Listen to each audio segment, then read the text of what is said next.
गेल्या अनेक दिवसांचा जर विचार केला तर प्रत्येक पक्ष कोणता उमेदवार देतो याकडे सगळ्यांचं लक्ष लागलेलं होतं। भाजपने आघाडी घेतलेली आहे। आपले जळगाव आणि रावेर दोघी लोकसभा मतदारसंघाचे उमेदवार जाहीर केलेले आहेत। जळगावमधनं स्मिता वाघ यांनी त्यांनी उमेदवारी दिलेली आहे, तर रावेरमधनं रक्षा खडसे यांना पुन्हा तिसऱ्यांदा संधी दिलेली आहे। आणि हाच विषय खरं तर संपूर्ण राज्याच्या दृष्टीने चर्चेचा बनलेला आहे, कारण बऱ्याच दिवसांपासून अशी एक चर्चा होती की रक्षा खडसे यांचं तिकीट कापलं जाणार, उन्मेष पाटलांचं देखील तिकीट कापलं जाणार। उन्मेष पाटलांचं तिकीट यावेळेला जळगावमधनं कापलं गेलेलं आहे आणि रक्षा खडसेंना मात्र पुन्हा एकदा संधी दिलेली आहे। नक्की काय कारण आहे की रक्षा खडसेंना पुन्हा एकदा संधी मिळाली आहे? भारतीय जनता पक्षामध्ये प्रत्येक प्रकारच्या कामाची विभागणी असते। निवडणुकीचा उमेदवार ठरवण्याची एक विशिष्ट प्रक्रिया असते।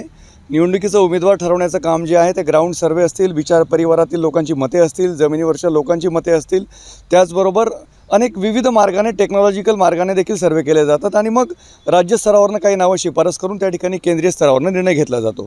आदरणीय रक्षाताई खडसे या भाजपच्या 2 टर्मच्या खासदार आहेत आणि आजही त्या भाजपमध्येच आहेत, त्याच्यामुळे तो काही प्रश्नच येत नाही। त्यांचा विविध निकषांमध्ये बसल्यामुळे त्यांची उमेदवारी जाहीर झाली, त्याच्यामुळे त्यांची उमेदवारी जाहीर होण्याचं जे कारण आहे त्याच्यामध्ये काही आश्चर्य करण्यासारखी गोष्ट नाही आहे।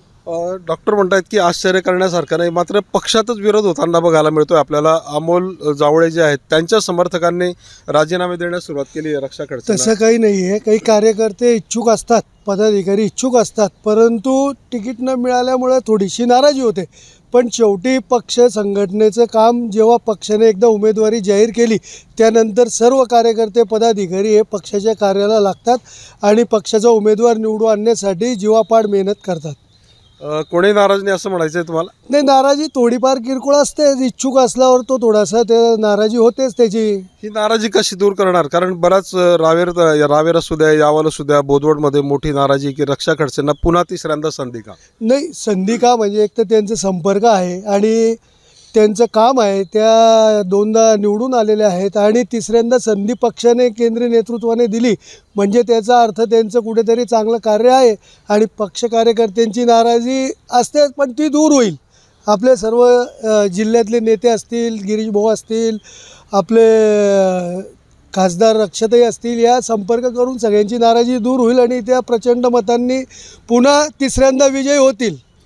नाराजी दूर होईल असं ते म्हणतायत। तुम्हाला काय वाटतंय की तुम्ही शिवसेनेचे प्रतिनिधी आहात? नाराजी त्यांची दूरच होणार नाही। मी तुम्हाला तुमच्या सर्वांच्या माहितीसाठी सांगतो की मागील काळामध्ये स्वर्गीय हरिभाऊ जावळे यांनासुद्धा त्याग करावा लागला। आज त्यांच्या मुलालासुद्धा त्याग करावा लागतोय। वास्तविक ते त्यांचे म्हणजे दावेदार होते लोकसभेसाठी, पण भाजपचं जे अंतर्गत राजकारण आहे हेच त्यांच्या अंगलट येणार आहे। त्याचं कारण असं आहे की काल परवामध्येच मुक्ताईनगर मतदारसंघाचे जे आमदार आहेत चंद्रकांत पाटील त्यांनीच मान्य केलं की बुवा प्रचार किती करावा हे आम्ही नाथाभाऊंच्या हिशोबाप्रमाणे ठरवू। त्याच्यामुळे ही शंकाच आहे आणि तिथे महाविकास आघाडीचाच आमचा जो पर्याय आहे तो जनता तिथे सक्षम स्वीकारेल असं मला आमच्या पक्षाच्या वतीनं वाटतं। राष्ट्रवादीचे पदाधिकारी आहेत आपल्यासोबत। अशोक भाऊ, काय सांगाल? राष्ट्रवादीला उमेदवार मिळत नाही रक्षाताईंच्या संदर्भामध्ये, इथे कुठेतरी नाथाभाऊंची भूमिकेवरती प्रश्नचिन्ह लोकांमध्ये उपस्थित केलं जात आहे। ह्या ठिकाणी महाविकास आघाडीकडे एक सक्षम उमेदवार आहे ती, परंतु मागील नाथाभाऊ स्वतः ह्या ठिकाणी दावेदार होते, परंतु त्यांना मध्ये अरेस्ट अटॅक आल्यामुळे त्यांच्यावर मोठी शस्त्रक्रिया झाली। त्या शस्त्रक्रियेतून डॉक्टरांनी त्यांना सल्ला दिला की अजूनही त्यांचे 2 ब्लॉकेज असल्यामुळे डॉक्टरांनी तो सल्ला दिलेला आहे, त्यामुळे नाथाभाऊ एक पर्यायी उमेदवार होते, राष्ट्रवादीकडे सक्षम उमेदवार होते। त्यामुळे पक्षाकडे उमेदवार अजूनही ते जे सांगतील तो उमेदवार देतील आणि त्या उमेदवाराला ते आमदार एकनाथरावजी खडसे साहेब हे निवडून आणतील आणि पर्यायी उमेदवार आमच्याकडे आहे। पण पक्षाच्या वतीने काही पदाधिकाऱ्यांनी, कार्यकर्त्यांनी रोहिणी खडसेंचं नाव पुढे घेतलं, मात्र त्यांनी सुद्धा नकार दिला आणि इथेच खरं हा प्रश्न उपस्थित झाला आहे। कारण काय, रोहिणीताईंचा पर्यायी की एकाच घरात सर्व उमेदवारी दिल्या जातात म्हणून आम्ही पर्यायी खडसे साहेबांनी स्वतः सांगितलं की जो पार्टी निर्णय घेईल त्या उमेदवाराला आम्ही निवडून आणू आणि त्यामुळेच रोहिणीताईंनी की बुवा एकाच परिवारातले उमेदवार नको आणि त्याच्यामुळे लोकांना भ्रमात राहील की बुवा हे पक्षाचा कुठेतरी त्या भाजपाच्या उमेदवाराचा प्रचार करणार नाही आणि इकडे लक्ष देतील किंवा मुलीचा प्रचार करणार नाही किंवा भाजपच्या ज्या खासदार आता आले आणि ते उमेदवार आहेत त्यांचाच प्रचार करतील, हा दुरावा मतदारामध्ये होणे म्हणून रोहिणीताईंनी हा नकार दिलेला आहे। एकीकडे आता यांनी सांगितलं की रोहिणीताईंनी एकाच घरात असल्यामुळे नकार दिल्याचं म्हटलेलं आहे. काल सतीश पाटील आहेत, राष्ट्रवादीचेच बडे नेते आहेत, त्यांनी मात्र एकनाथ खडसेंच्या भूमिकेवरती प्रश्नचिन्ह उपस्थित केलेलं की एक प्रकारे आपल्या सुनेला सोयीचं राजकारण म्हणून उमेदवारी नाकारतायत ते. असं चुकीचं आहे की खरी तर गोष्ट अशी आहे की राष्ट्रवादीकडे भरपूरसे असे नेते आहेत की ज्यांना उमेदवारी भेटण्याचे चान्सेस आहेत. आपल्याकडे रवींद्र भैया पाटील आहेत की जे पण बडे नेते आहेत, त्यांना पण रक्षाताईच्या विरोधात हे उमेदवारी भेटू शकते. उमेदवार भरपूर आहेत, त्याचे शरद पवार साहेब त्याची चाचणी करता आणि लवकरात लवकर आपल्या समोर चांगला उमेदवार येईल याची गॅरंटी आहे. भाजपने ज्यावेळेला अनेक आरोप एकनाथ खडसेंवरती लावले आणि त्यानंतर खडसेंना पक्ष सोडावा लागला, अशा अडचणीच्या काळात राष्ट्रवादीने एकनाथ खडसेंना उमेदवारी दिली, त्यांची साथ दिली आणि आता मात्र तेच पक्षाला अडचणीत आणत आहे असं सतीश पाटील म्हणतात. आजपर्यंत असं होतं की जेव्हा खरा जो काळ आहे हा शरद पवार साहेबांनी म्हणजे नाथाभाऊंना एकत्र करून दिलेला आहे. पण विषय असा आहे की फक्त प्रकृतीमुळे नाथाभाऊ हे उमेदवारी लढवत नाही आहे, नाहीतर रक्षाताई असतील किंवा समोर कोणीही असतील तरी नाथाभाऊंनी ती लढवली असती. पण डॉक्टरांच्या सल्ल्यामुळे फक्त डॉक्टरांनी नाही सांगितलं आहे म्हणून ते उमेदवारी नाही लढवत. त्यांचा हाच प्रश्न आहे की तुम्हाला नाही सांगितलं आहे म्हणजे नाथाभाऊंना, तर रोहिणीताईंना का करायचं? कारण खडसे परिवारातला जर उमेदवार असेल तरच रक्षाताईंना एक तुल्यबळ उमेदवार स्पर्धा करू शकतो असं त्यांचं मत आहे. दुसरा उमेदवार नाही आहे त्यांच्याकडे. खरं तर असं होतं की रोहिणीताई ही फक्त आपले मुक्ताईनगर गेल्या 2-3 वर्षांपासून मुक्ताईनगर मतदारसंघातच फिरते आहे. खरं तर त्यांची पूर्ण रावेर लोकसभा मतदारसंघात फिरण्याची तयारी नाही आहे अजूनपर्यंत. म्हणून त्यांची अशी इच्छा होती की मी यालाच आमदारकीलाच तयारी करावी अशी त्यांची इच्छा आहे. मला एक सांगा की तुम्ही राष्ट्रवादीच्या मित्रपक्षातले आहात आणि राष्ट्रवादीची रावेरसाठी जागा ही काँग्रेसने अगोदर दावा केलेला होता, मात्र राष्ट्रवादीकडेच ही जागा गेल्याचं सांगण्यात येतं आहे. तुम्हाला काय वाटतं की काँग्रेसकडे असती तर हा प्रश्न निर्माण झाला नसता? नक्कीच हा प्रश्न निर्माण झाला नसता. काँग्रेसकडे राहिली असती तर, कारण काँग्रेसचा तो बालेकिल्ला आहे आणि आतापर्यंत आमचे आमदार आहेत, शिरीषदादा तिथनं निवडून येतात, आमच्या नगरपालिका आहे, जिल्हा परिषद आहे. काँग्रेसकडे राहिली असती तर हा प्रश्न निर्माण झाला नसता. परंतु इंडिया आघाडीने असं ठरवलेलं आहे की ज्या पद्धतीने मोदी सरकार चाललेलं आहे त्या मोदी सरकारला थांबवण्यासाठी इंडिया आघाडीच्या प्रत्येक घटकाने ज्या ज्या ठिकाणी ठरलेलं आहे, जिथे तुल्यबळ उमेदवार असेल, आता नाथाभाऊ हे जिल्ह्याचे आणि राज्याचे नेते असलेले आणि तुल्यबळ उमेदवार होते, परंतु काही त्यांच्या तब्येतीच्या कारणास्तव ते जरी थांबले, परंतु त्यांची शक्ती अशी की उमेदवार आमचा आघाडीचा कोणी असू द्या, भाऊ फिरले म्हणजे आमचा तिथे विजय नक्की आहे, आघाडीचा विजय हा असणारच आहे. आता पुढची भूमिका काय असणार आहे तुमची? आता राष्ट्रवादीच्या उमेदवार कोण अजून निश्चित होऊ शकले? राष्ट्रवादीकडेही भरपूर चांगले चांगले नेते आहेत. आता आमच्या मित्रपक्षांनी सांगितलं रवींद्र भैया आहेत, नंतर संतोष भाऊ आहेत, बाकीचे बरेच काही मंडळी आहेत आणि वेळ प्रसंगी वरिष्ठांनी जर आदेश दिले तर आमच्या काँग्रेसचेही बरेच उमेदवार आहेत. स्वतःहून शिरीषदादा उमेदवार असतील, आमचे बाकीचे मंडळी आताच आमच्याकडे नुकते आलेले आमच्या प्रतिभा शिंदे त्याही उमेदवार असतील.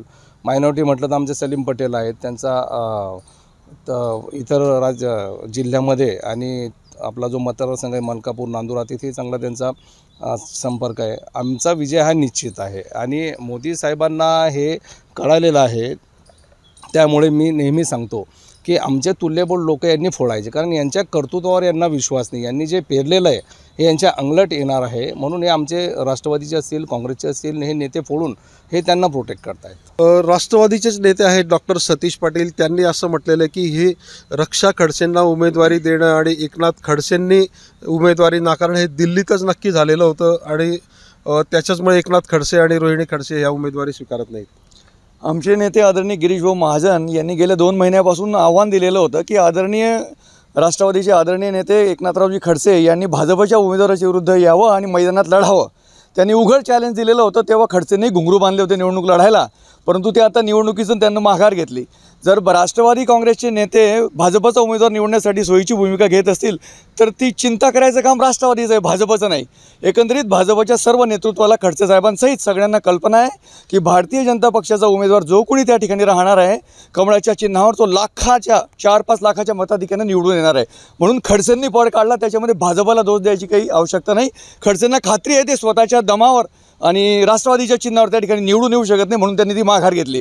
अजूनही त्यांनी विचार करावा आणि त्यांनी आमच्या रक्षाताई ज्या उमेदवार दिलेल्या आहेत कमळाच्या चिन्हावर त्यांच्याविरुद्ध निवडणूक लढवून दाखवावी. आदरणीय गिरीश भाऊंनी त्यांना चॅलेंज दिलं आहे, पण एक छोटा कार्यकर्ता म्हणून जमिनीवरचा जो फीडबॅक आहे, जमिनीवर मोदी सरकारच्या कामाबद्दल लोकांच्या मनामध्ये जे आश्वस्तता आहे, जे समर्थन आहे, त्याचा विचार करत मी देखील त्यांना आज पुन्हा आव्हान देतो की आमचे नेते गिरीश भाऊंनी दिलेलं आव्हान त्यांनी घ्यावं आणि आमच्या उमेदवाराच्या विरुद्ध त्यांनी निवडणूक लढवून जिंकून दाखवावी. गौण खनिज प्रकरणामध्ये 137 कोटी रुपयांचा दंड राज्य सरकारनेच एकनाथ खडसे रक्षा खडसेंवरती केलेला होता. तोच दंड त्यांनी नंतर स्थगिती दिली त्याला आणि एक प्रकारे हे रक्षाताईंना साथ देण्यासाठीच केलं गेलं. एकनाथ खडसेंचा सपोर्ट त्याला मिळतोय असं म्हटलं जातं. मी आपल्याला आधीही सांगितलं की भाजपचा उमेदवार निवडण्यासाठी जर राष्ट्रवादीचे नेते मदत करत असतील तर तिची चिंता राष्ट्रवादीने करावी, भाजपने नाही. पण मला एकच म्हणायचं आहे की ते भारतीय जनता पक्षाचा जो जनाधार आहे त्याला घाबरून मोदी सरकारचं जे काम आहे त्या सगळ्या गोष्टींचा विचार करता राष्ट्रवादीच्या नेत्यांच्या लक्षात आलेला आहे की आपला टिकाव लागणार नाही, म्हणून ते सोयीच्या पद्धतीने वागत असतील तर त्याची चिंता त्यांनी करावी. तुम्हालाही असं वाटतंय की जो दंड माफ करण्यात आलेला आहे किंवा दंडाला स्थगिती दिलेली आहे, राष्ट्रवादीचे नेते सतीश पाटलांनी म्हटलं की हे एक प्रकारचं मिली राजकारण चाललेलं आहे. आता त्यांचेच नेते म्हणताय म्हणजे ते तसं असू शकतं, पण मला आपल्या माध्यमातून सांगायचं आहे की आमचे जे कुटुंब प्रमुख आहे सन्मान्य उद्धव साहेब ठाकरे यांच्या माध्यमातून ते भाजपाला सतत प्रश्न विचारत आहे की निष्ठावान भाजपचे कार्यकर्ते आहेत कुठे. कारण की आधीचा भाजप आणि आताचा भाजप याच्यामध्ये जमीन आसमानचा फरक आहे. आताचा भारतीय जनता पक्ष हा काँग्रेसयुक्त भारतीय जनता पक्ष झालेला आहे. यांनी आमचे काही नेते घेतले, काही राष्ट्रवादी काँग्रेस पक्षाचे नेते घेतले. आणि अजून मला एक मुद्दा उपस्थित करायचा आहे. ही जी निवडणूक आहे रावेर लोकसभेची, रक्षाताई खडसे इथे निवडून येणार नाही. त्याचं कारण असं आहे कारण की यांनी जे आश्वासनं दिलेली होती 2014 पासून 19 पासून की आपण हे 2 कोटी रोजगार देणे होते वर्षाला, पण रोजगार काही दिले नाही, पण ते बेरोजगार करत आहे 2 कोटी लोकांना. हा पहिला मुद्दा. दुसरा मुद्दा, या जळगाव जिल्ह्यातील जो शेतकरी वर्ग आहे 10,500च्या वर जे शेतकरी असे आहेत की त्यांना केळी पीक विमा मिळालेला नाही. तर मला तुम्ही सांगा यांना म्हणजे इलेक्ट्रॉल बॉन्डच्या माध्यमातून 6,500 कोटीचा गल्ला जमवता येऊ शकतो, पण शेतकऱ्याच्या खात्यामध्ये यांना केळी पीक विम्याच्या संदर्भामध्ये यांना पैसे देता येत नाही. तर हे म्हणजे सूडबुद्धीचं राजकारण आहे. म्हणून उद्धव साहेबांच्या नेतृत्वामध्ये आम्ही या महाराष्ट्र राज्यामध्ये मोठा भाऊ म्हणून सर्वात जास्त जागा लढवत आहोत आणि महाविकास आघाडीच्या माध्यमातून सर्वात जास्त स्ट्राईक रेट आमचाच असेल. रक्षा खडसेंच्या विरोधात आज राष्ट्रवादीकडे प्रबळ उमेदवार नाही असं वाटतंय. असं पण एक सांगण्यात येतं की उद्धव ठाकरे गटाच्या वतीने सुद्धा या ठिकाणी उमेदवाराची चाचपणी केली जाते. तुम्हाला काय वाटतंय? जर महाविकास आघाडीच्या माध्यमातून शरदचंद्रजी पवार साहेब असतील किंवा आमचे उद्धव साहेब असतील किंवा काँग्रेसचे आमचे नाना पटोले साहेब असतील यांनी जर आदेश दिला तर 100% रावेर लोकसभा उद्धव बाळासाहेब ठाकरे पक्ष लढवणार. पण आमच्या मित्र पक्षाच्या संमतीनं आमच्याकडे भरपूर सक्षम उमेदवार आहे आणि आम्ही निवडून येणार. कशी चाचपणी सुरू आहे असं वाटतंय तुम्हाला? 100% सुरू आहे. निवडणूक कोणतीही असो, उद्धव बाळासाहेब ठाकरेचा प्रत्येक निष्ठावंत शिवसैनिक प्रत्येक निवडणुकीला तयार आहे. आम्ही राजकीय युद्धासाठी तयार आहोत आणि भाजपाला आम्ही चारी मुंड्या चित केल्याशिवाय राहणार नाही. ताई, तुम्ही आताच जॉईन झालेला आहात. एक रक्षा खडसेंच्या डॉक्टर साहेब मला एक सांगा की एकीकडे आपण पाहतोय की उन्मेष पाटलांची उमेदवारी कापली गेलेली आहे. मागच्या वेळेला जर विचार केला तर सगळ्यात जास्त मताधिक्याने ते विजयी झालेले होते. काय कारण आहेत त्यांची उमेदवारी कापली गेली? भाजपमध्ये उमेदवाराच्या चेहऱ्यावर निवडणूक लढवली जात नाही तर चिन्हावर निवडणूक लढवली जाते. कारण भाजपचा कार्यकर्ता आणि भाजपचं केडर जे आहे, आज 1970 बूथवर प्रत्येक ठिकाणी 50 कार्यकर्त्यांची फौज आहे. 55,000 कार्यकर्ते आमचे फोन नंबर एपिक कार्डचे तयार आहेत. यांना माझं चॅलेंज आहे, यांनी 5,000 कार्यकर्त्यांची यादी द्यावी. दुसरी गोष्ट, उमेदवारीचा प्रश्न जळगाव लोकसभेतला. मागच्या वेळी आदरणीय स्मिताताईंची उमेदवारी रद्द करून उन्मेषदारांना उमेदवारी देण्यात आली. उमेदवाराचं वय असेल, काही वेगवेगळ्या निकषांचा हे करून, अशा परिस्थितीत देखील आदरणीय स्मिताताई उन्मेषदारांचा खांद्याला खांदा लावून प्रचार करत त्यांना विक्रमी मताधिक्याने निवडून आलं. आता यावेळी जेव्हा उमेदवारी बदलण्यात आली आणि स्मिताताईंना उमेदवारी देण्यात आली आणि उन्मेषदारांच्या ऐवजी स्मिताताईंना संधी मिळाली, तर उन्मेषदारांचं स्टेटमेंट आहे की मी पक्षासोबत आहे, स्मिताताईंच्या खांद्याला खांदा लावून त्यांना विजयी करेल. त्यांनी काम केलं नाही असं म्हणायचं का? असा काही प्रश्न नाही. पक्षाच्या नजरेत त्यांच्यासाठी दुसरी कोणती संधी असेल? तोच निकष रक्षाताईंच्या बाबत का नाही लावण्यात आला? असं काही नाही ना. प्रत्येक मतदारसंघाची परिस्थिती वेगवेगळी असते, त्याच्यामुळे तसं काही सांगणं काही हे नाही. मी तुम्हाला आधीच सांगितलं की एका विशिष्ट प्रक्रियेच्या मार्फत भाजपमध्ये उमेदवारी निश्चित केली जाते. जनमताचा कौल असेल, विचार परिवाराचं हे असेल, पार्लमेंटरी बोर्ड असेल, स्टेटच्या नेत्याची शिफारस असेल, वेगवेगळ्या नेत्यांना वेगवेगळे निकष लावले जातात. विनोद तावडेजींच्याबद्दल आपण अशीच कंडी उठवली, बावनकुळेंच्याबद्दल अशीच कंडी उठवली, पत्ता कापला. आज बावनकुळे पक्षाचे प्रदेशाध्यक्ष आहेत, विनोद तावडे केंद्रीय सरचिटणीस आहेत. तर भाजपमध्ये उमेदवारीच्या जबाबदारीचं जे वितरण असतं त्याच्यामध्ये एक वेगवेगळी प्रक्रिया असते आणि अनेक लोकांना संधी देण्याचा प्रयत्न असतो. अनेक लोकांना संधी देण्याचा प्रयत्न असतो असं त्यांच्याकडनं सांगण्यात येतं. स्मिता वाघ ज्या आहेत त्यांना आता उमेदवारी मिळालेली, मागच्या वेळेला कापण्यात आली होती.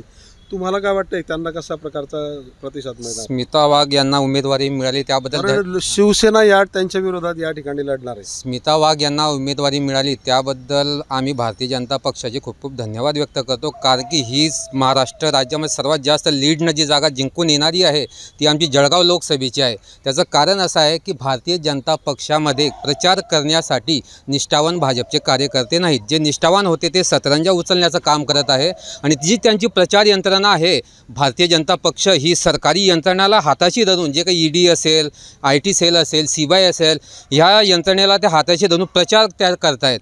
म्हणजे जे काही समजा कोणी मातबर नेता असेल त्याच्यामागे EDची चौकशी लावायची, जेणेकरून त्या फोडाफोडीचं राजकारण करायचं. आणि हे देवेंद्र फडणवीसांचं फोडाफोडीचं राजकारण 100% त्यांच्या माथ्यावर पडणार आहे. त्यांचा खूप मोठ्या फरकाने इथे पराभव होणार आहे असं मी आपल्या माध्यमातून सांगू इच्छितो. आणि राहिला विषय रावेर लोकसभेचा, आमचे जे भारतीय जनता पक्षाचे मित्र आहेत त्यांना माहिती नसेल, पण काल परवापासून भारतीय जनता पक्षाने रावेर लोकसभेचा पुन्हा सर्वेक्षण हातामध्ये घेतलेलं आहे की रक्षा खडसेंना उमेदवारी द्यायची किंवा नाही द्यायची, असं मला आपल्या माध्यमातून सांगायचं आहे. उमेदवारी त्यांचे कोणी असो, महाविकास आघाडीच्या माध्यमातून उद्धव बाळासाहेब ठाकरे यांच्या नेतृत्वामध्ये 100% आमचा स्ट्राईक रेट हा जास्त असेल. अशोक, मोदी गॅरंटी हा विषय भाजपला उपयोगात येणार आहे रक्षाताई आणि स्मिता वाघ यांना? ह्यावेळेस मोदी गॅरंटी ह्या कुठल्याही प्रकारचा उपयोगात येणार नाही. कारण मोदी गॅरंटी आता मोदी सरकारने आल्यापासून केंद्र सरकार म्हणणंच मुबंद झालेले असल्यामुळे फक्त मोदी सरकार या मोदी सरकारच्या नावाने लोकसुद्धा कंटाळलेले आहे. त्यांना चांगले उमेदवार चालत नाही. एक जळगाव लोकसभेचे उमेदवार उमेश पाटील टॉप 10मध्ये ते 10मध्ये एक उमेदवार होते, चांगले खासदार होते. परंतु अशा खासदाराचं तिकीट काटून भारतीय जनता पार्टीने जे कानाखालचे लोक असतात त्यांनाच उमेदवारी दिली गेली आहे. आणि भारतीय जनता पार्टीचं एकच धोरण आहे, त्यांचं कार्यकर्ते नाही पण त्यांचं टीम काम करणारे CBI, ED, इन्कम टॅक्स ह्या सर्व त्यांचं यंत्रणा काम करत असल्यामुळे भारतीय जनता पार्टीच्या कार्यकर्त्याला मत मागणार नाही, परंतु ही यंत्रणा मत मागत आहे. म्हणून भारतीय जनता पार्टीला जे आहे ते कार्यकर्त्याची आयात करणाऱ्या कार्यकर्त्याची गरज आहे. त्यामुळे भारतीय जनता पार्टीचा ह्यावेळेस चांगला दारुण पराभव होईल एवढी. रक्षा खडसेंची उमेदवारी ही राष्ट्रवादी कार्यकर्त्यांची गोची झाली असं एक चर्चा म्हटली जाते. कारण रक्षा खडसेंचे ते कार्यकर्ते पूर्वीच्या काळात राहिलेले आज विरोधात प्रचार करायची वेळ आली आहे. आज राष्ट्रवादी काँग्रेस पार्टीचे जे कार्यकर्ते ते पक्षाचे जे उमेदवार राहतील महाविकास आघाडीचा त्याचा पूर्ण प्रचार करतील. त्यात खडसेसाहेब असतील, रोहिणीताई असतील. कारण रोहिणीताई ह्या महिला आघाडीच्या प्रदेशाध्यक्ष असल्यामुळे त्यांना पूर्ण महाराष्ट्रात फिरावं लागेल. म्हणून त्यांनी आपली ते उमेदवारी न घेता महाराष्ट्रात पक्षाने जी जबाबदारी ते पूर्ण करण्यासाठी ते पूर्ण महाराष्ट्राचा दौरा करणार आहे.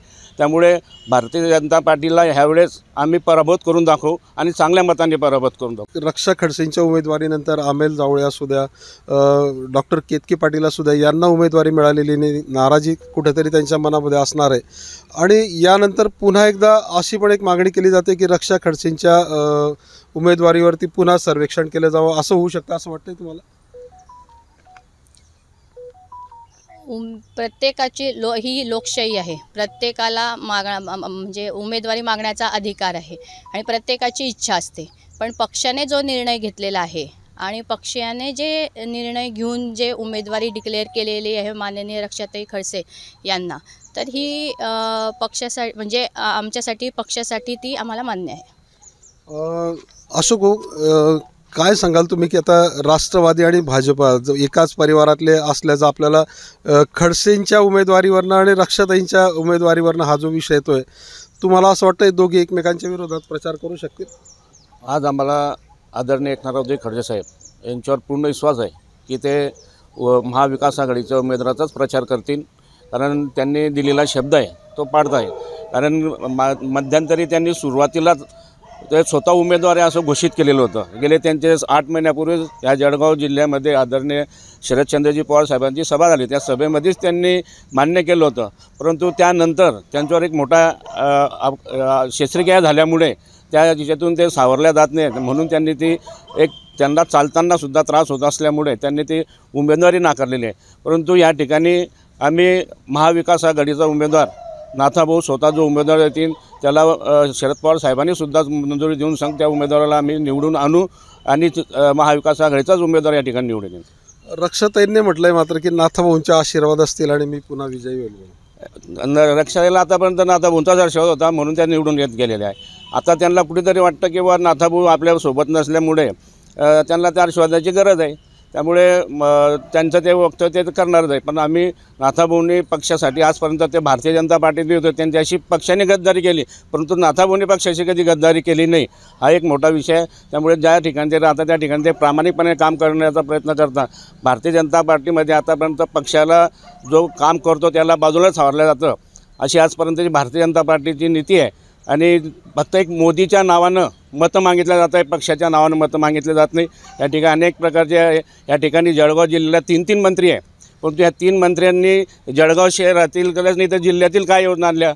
केळी उत्पादक शेतकरी तसाच आहे, कापसाचे हमीभाव मिळत नाही, सोयाबीनला भाव मिळत नाही, अशा अनेक प्रकारच्या महाराष्ट्र शासनाच्या अंतर्गत विषय ओबीसी याचा विषय फक्त ते कोर्टाच्या नावानं वास्तविक तर केंद्र सरकारमध्ये त्यांची सत्ता आहे, त्यांनी हा ठराव करून केंद्र सरकारकडे पाठवला असता तर त्याला तात्काळ ओबीसी समाजाला न्याय मिळाला असता, परंतु असं कुठल्या प्रकारचं ते करत नाही. म्हणून आम्हाला विश्वास आहे की आम्ही हे जे मुद्दे हे मुद्दे जनतेसमोर मांडू आणि महाविकास आघाडीच्या उमेदवाराला मतदान करू. एकाच परिवारात जर आमना सामना झाला, रक्षा खडसे, एकनाथ खडसे, रोहिणी खडसे असं जर आलं तर काय परिस्थिती असेल? एकाच परिवारातला होणारच नाही होणार नाही, परंतु महाविकास आघाडीचा उमेदवार जोही राहील त्यासाठी आम्ही सक्षमप्रमाणे काम करू. रिंकू भाऊ, मागचा जर आपण विचार केला तर रक्षाताई ज्यावेळेला 2 वेळेला निवडून आलेल्या आहेत, मोठ्या मताधिक्याने आलेल्या आहेत भाजपाकडनं, एकनाथ खडसेंचं पाठबळ त्यांना मिळालेलं होतं. यावेळेला मात्र खडसे सोबत नाही आहेत, एकनाथ खडसे त्यांच्यासोबत, त्याचा काही फटका बसणार? याचा फटका रक्षाताईंना पडणारच आहे. आजपर्यंत रक्षाताई 2 वेळा जेव्हा निवडून आलेल्या आहे फक्त एकनाथराव गणपतराव खडसेंमुळेच निवडून आलेले आहेत. आणि आता जोही महाविकास आघाडीचा उमेदवार राहील त्याला नाथाभाऊंचं पाठबळ राहील आणि त्याच्यामुळे तो चांगल्या मतांनी निवडून येईल याची हमी लोकांना आहेच. पण आज उमेदवार डोळ्यासमोर नाही, कोणतंही नाव समोर येत नाही. असं नाही आहे की उमेदवार डोळ्यासमोर नाही आहे. उमेदवार भरपूर आहेत.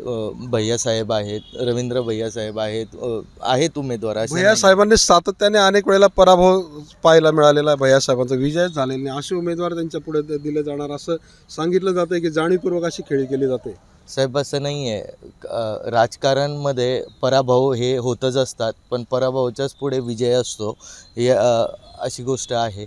आणि यावेळेस लोकांचे मतं बघता भाजपांनी लोकांना जे आतापर्यंत फक्त जुमले दिलेले आहेत आणि जे लोकांना जोकर बनवलेलं आहे ते बघतात लोकांचा कल हा महाविकास आघाडीकडे राहणार आहे, हे खरं आहे. उन्मेष पाटलांची उमेदवारी कापण्यात आलेली आहे, तुम्हाला काय वाटतं?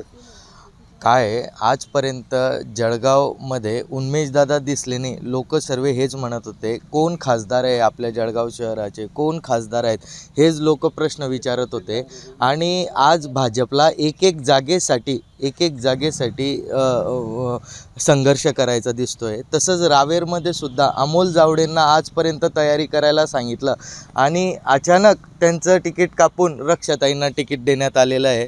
तसंच त्याच प्रकारे उन्मेषदादांना सुद्धा ते इतके कार्यशील होते, इतके त्यांनी बलून बंधारे बांधले, इतकं सर्व केलं, इतक्या मोठ्या मतांनी ते निवडून आले आणि मग पहिल्याच टर्ममध्ये त्यांचं तिकीट कापून का त्यांना दुसऱ्यांना त्या ठिकाणी उमेदवारी दिली जाते हे मला भाजपला विचारायचं. म्हणजे काम केलं नाही असं म्हणायचं? नाहीच केलं आहे. त्याचमुळे आज एक जागेसाठी त्यांना विचार करावा लागतोय. कधी त्यांनी काम केलं असतं तर उन्मेषदादांसारखा तरुण खासदार हा कुठे नाही आहे. आणि जो इतक्या मतांनी निवडून आलेला आहे त्याच व्यक्तीला तुम्ही घरी बसवून तिथे दुसऱ्या व्यक्तीला तिकीट दिलं जातं आहे. कशी जाईल असं वाटतं? जळत जाईल.